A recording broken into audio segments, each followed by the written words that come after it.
BGN ini kan awalnya jelas adalah programnya Jokowi, ya kan? Sehingga kerangka bukan program Prabowo. bukan, kan ada Perpres ya, peraturan presidennya berkaitan dengan MBG ini. Itu Jokowi di masa Jokowi akhir lah, ya gitu. Yang kita semua tahu siapa dan gaya apa Jokowi. Gaya pencitraan, gaya pura-pura populis, gitu kan, merakyat dan sebagainya. Tapi semuanya kan bohong, gitu. Desain dibangun oleh gaya itu. Assalamualaikum warahmatullahi wabarakatuh. MBG Mas Bahlil ganteng gitu. itu. Ya, Bang Rizal. Ya. Kemarin ada berita yang mengalihkan perhatian banyak publik ya. Tiba-tiba malam hari Kepala MBG Pak Dadan, Kepala BGN Pak Dadan dipecat oleh Pak Prabowo.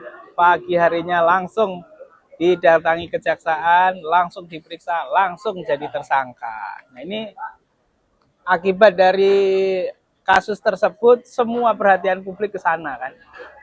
Sudah perhatian soal kunjungan ke luar negeri, soal pernyataan Pak Teddy, udah lupa semua. Nah, di samping itu juga sekarang ada penggantinya Bu Nani nih Bang Rizal.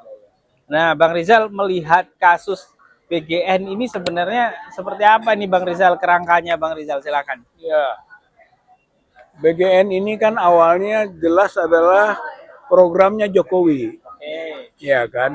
Sehingga kerangka bukan program Prabowo. bukan, kan ada Perpres ya, peraturan presidennya berkaitan dengan MBG ini. Itu Jokowi di masa Jokowi akhir lah, ya gitu. Yang kita semua tahu siapa dan gaya apa Jokowi. Gaya pencitraan, gaya pura-pura populis, gitu kan, merakyat dan sebagainya. Tapi semuanya kan bohong, gitu. Desain dibangun oleh gaya itu. Ya. Nah, ini ketika dia sudah selesai, ini dikasihkan PR itu ke Prabowo. Prabowo juga berpikir tentang kepentingan-kepentingan politik, gitu, termasuk kepentingan politik ingin memperpanjang kekuasaannya nanti. Nampaknya ini polanya strategis, gitu. Gaya Jokowi bisa diadopsi, gitu. Maka dijadikanlah pola program yang merakyat tadi oleh Prabowo. Dulu Jokowi hanya menganggarkan 71 triliun gitu untuk ini, gitu kan, sampai tuntas. Tapi sekarang sudah 300 triliun lebih, jadi lebih besar lagi pemborosannya dalam prakteknya, gitu kan, MBG ini. Oleh karena itu, menurut saya ini desain pencitraan, gitu. Jadi skemanya skema pencitraan, bukan skema untuk kepentingan rakyat. Dan terbukti, gitu kan, hal-hal yang bisa merusak juga kepentingan rakyat itu sendiri, keracunan dan sebagainya, itu kan tidak ditindaklanjuti dengan benar di bawahnya. Kan enggak, dianggap masih kecil 0,0%. Iya kan, bagaimana itu menyangkut bahaya nyawa itu, gitu. Nah kan, makanya itu kita bisa melihat skema apa ini, skema pencitraan, gitu. Menurut saya, ternyata juga dalam skema itu ya pasti akan berakibat. Semua pencitraan yang tidak serius pengerjaannya akan ada efek. Efeknya ya terjadi korupsi. Sehingga MBG ini adalah program pemborosan satu. Yang kedua, program untuk memudahkan para pejabat atau mereka yang terlibat korupsi. Dan itulah yang kemudian terbukti, gitu. Yang akhirnya tidak bisa lagi ditutupi.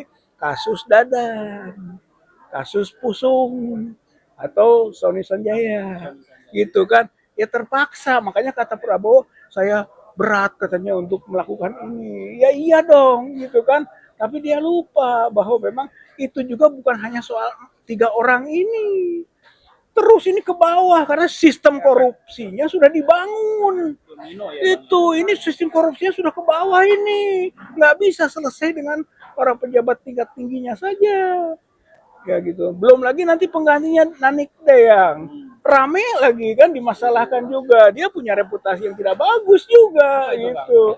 Yang tadi disampaikan Sony Sanjaya, kata dia terima kasih hadiahnya. Maksudnya adalah bahwa jangan-jangan semua ini kebagian yang kemarin-kemarin itu. Kan dia wakil ketua yang sama. Itu. Jadi hanya ya kenapa kami jadi korban gitu kan, kami diberi hadiahnya seperti ini gitu, Anda kok nggak apa-apa, bisa saja kan. Makanya dia minta Kejaksaan Agung memeriksa Nani S. Dayang, minta ini Sony saya gitu kan, minta diperiksa juga melalui Elza Sarif ya gitu kan, kuasa hukumnya. Berarti untuk di lingkaran elitnya saja bermasalah, belum ke bawahnya ini. Makanya ini proyek gagal, dan proyek nggak penting gagal, yang penting pencitraan gitu, bahwa Prabowo yang sebelumnya Jokowi itu telah melakukan program-program kerakyatan gitu, memperhatikan rakyat, padahal tuh perhatian palsu gitu. Bahkan akhirnya duit rakyat gratis saja palsu, kata siapa itu ya, pernah ketua BEM tuh yang Jogja, BEM Tio, kata dia ini kan duit rakyat, duit pajak, bukan gratis ini gitu. Makanya kenapa makan gratis katanya? Enggak gitu. Contoh tuh bagus juga itu, cerdas tuh anak itu gitu kan. Itu sebagai gambaran awal. Tapi Bang Rizal, kemarin kan Bu Nani nangis-nangis tuh. Katanya dia berjanji tidak akan ada lagi MBG yang membuat keracunan, kata dia. Setelah dia ditunjuk sebagai kepala BGN yang terbaru. Gimana Bang Rizal? Apakah kira-kira itu akan terwujud atau sebaiknya seperti apa sih program BGN ini, MBG ini? Program MBG ini sebaiknya diberhentikan. Itu kalau berpikir sebaiknya. Kita Tapi mau menyelamatkan negara. Soal bahwa pernyataan Bu Nani, kita sudah tahu lah pejabat itu omon-omonnya gede gitu. Terus itu biasanya menular tuh dari yang paling atas gitu kan, terus ke bawah. Itu juga siapa? Sony Sanjaya kan? Atau Dadan Dayani. Sebelumnya berantas korupsi. Gitu, dia hari korupsi dunia, saya ucapkan selamat.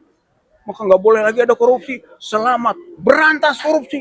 Teriak begitu, nggak tahu dianya korupsi kan. Jadi memang ini nggak bisa dipercaya para pejabat kita kalau ngomong. Ah, termasuk Nanik. Jangan dulu percaya sama Nanik ngomong-ngomongan itu, gitu kan. Karena dia juga kecipratan-kecipratan itu mungkin, gitu kan. Belum lagi sistem korupsinya tadi sudah terbentuk sampai ke bawah. Merata ya Bang ya? Merata. Maka sekarang apa dijamin tidak ada keracunan lagi? Dan jangan lupa juga, kan pihak-pihak lawan-lawan politik, mungkin termasuk juga gengnya Solo, yang dia punya program awal, punya kepentingan kan dengan Gibran. Dia ingin Gibran cepat naik. Caranya bagaimana? Rusak reputasi Prabowo. Gitu kan. Dengan merusak reputasi Prabowo, nanti masyarakat akan menyerang Prabowo, Gibran naik. Iya sih. Walaupun bagi kita sebenarnya sudah dari awal, oh enggak begitu. Prabowo dan Gibran dua-duanya adalah sepaket gitu kan, harus turun melalui reformasi jilid 2 gitu. Masalah juga dong, dia lebih bermasalah. Jadi kalau Jokowi, saya gambarkan nih Bang Abu, Jokowi itu enggak pernah atau sedikit omong, tapi banyak bohong. Sedikit Gitu kan. ngomong banyak bohong ya. Dan nggak dikerjakan rakyat itu kan, kepentingan rakyatnya nggak ada. Kalau Prabowo gitu kan, banyak omong, bohong juga banyak. Gitu. Prabowo. Gibran nggak pernah ngomong, kemudian bohong tidak tahu, emang gak ada yang dikerjakan sama dia mah gitu. Itu bedanya yang ketiga tuh. Makanya tiga-tiganya harus selesai kalau menurut saya. Dengan cara apa? Tangkap, adili Jokowi, makzulkan Prabowo, Gibran. Saya kira ini penyelesaian awal ini, karena seperti tadi konteksnya, gitu kan, antara yang sedikit omong banyak bohong dengan yang banyak omong banyak bohong, dan yang sama sekali tidak ngomong, ya tidak jelas juga apa yang dikerjakannya. Saya kira itu gambarannya gitu. Oke, Bang Rizal Fadila. Tapi Bang Rizal Fadila, Ya. kalau adili Jokowi, makzulkan Prabowo Gibran, Ini kan berarti prosesnya cukup panjang nih Bang Rizal. Saya Gimana itu nanti kira-kira memungkinkan nggak gitu loh maksudnya Ya. di zaman sekarang ini? saya kira kan mahasiswa sudah mengancam. Oke. Mahasiswa sudah mengancam. Kalau dalam waktu pendek tidak ada perbaikan, kami akan ulangi lagi gerakan reformasi 98. Gitu kan. Jadi akan diulang kembali gerakan itu. Artinya reformasi jilid 2. Gitu kan. Mahasiswa akan bergerak kembali dan juga rakyat atau masyarakat yang sudah baca kondisi sekarang ikut akan bergerak gitu kan sehingga jadi cepat gitu. Jangan mengikuti pola-pola yang Jadi non parlementer ibaratnya. ya sebutnya non parlementer, gerakan rakyat semesta. Itulah jadi people power. People power. Jadi yang bisa menyelesaikan ini hanya people power. Tanpa people power ini kelihatannya gradual penyelesaiannya nggak bisa. Karena sistemnya sudah begitu kuat. KKN-nya sudah begitu luar biasa ini. Lebih daripada KKN zaman Soeharto ini. Itu kan jadi ketika reformasi dimanfaatkan betul gitu kan. Oleh oligarki itu untuk ber-KKN ria. Dan akhirnya luar biasa keadaan ini. Nggak bisa hanya ganti orang. Ganti orang dengan satu gerakan rakyat untuk melakukan perubahan gitu. Tinggal pilihannya mau linier mau unlinier gitu kan tentang pola perubahan gerakan rakyat ini. Oke, menarik ya. Menarik ya. Jadi ada kalimat people power, ada gerakan rakyat semesta. Ya kita berharap tentu dengan adanya suara-suara dari masyarakat termasuk Bang Rizal Fadila ini, pemerintahan sadar ya, menyadari kesalahannya dan segera bertobat dengan menghentikan program ini. Ya, Berhentikan saja karena kita kepercayaan terhadap program ini sudah minus gitu, bukan mau lagi. Iya. Ini kalau rakyat udah nggak percaya mau apa? Iya, terus mau dilanjutkan terus. Nah, ganti pemain ya ganti yang korupsi doang nanti. Dia korupsi. Oke.